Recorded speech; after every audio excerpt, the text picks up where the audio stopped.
दासान्दि जेरावबो जेरैबो बर' गामि गामि खाम जथा सेरजा सिफुंनिल' मिलौदो देंखो खोनानो मोनो। जेरावबो जेरैबो उन्दै गेदेर सेंग्रा सिख्ला बोराइ बेन्थ'फ्राबो बैसागुनि लुफावनायनि रंजानायजों बावगोमाना दंसै। बेबायदिनो हास्रावबारि गामिनि रायजो राजाफ्राबो खाम जथा जाबस्रिं आरो माखासे बर'नि दामजुफोरखौ दामनानै गोसो होसारनानै रंजा बाजा मोसानायखौ नुनो मोन्दों। थारैनो बैसागु होनना बुंब्ला जों बर'फोरनि गोसो मोदोमा थाथेरनो हाया जायो।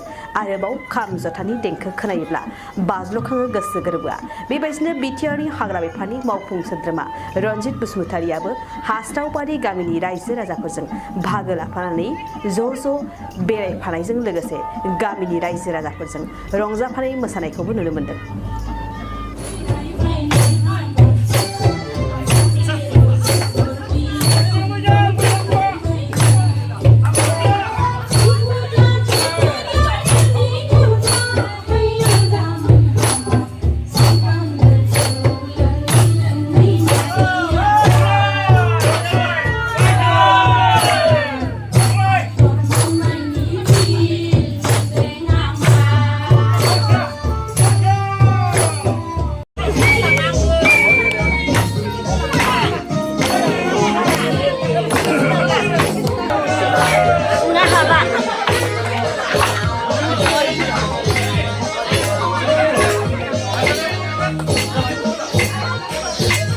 क'क्राझार सहरनि साखाथि तितागुरियाव थानाय मानास पाब्लिक स्कुला 2023-24 सोलोंथाइ बोसोरनि गोदान मुं थिसननाया सोलिगासिनो।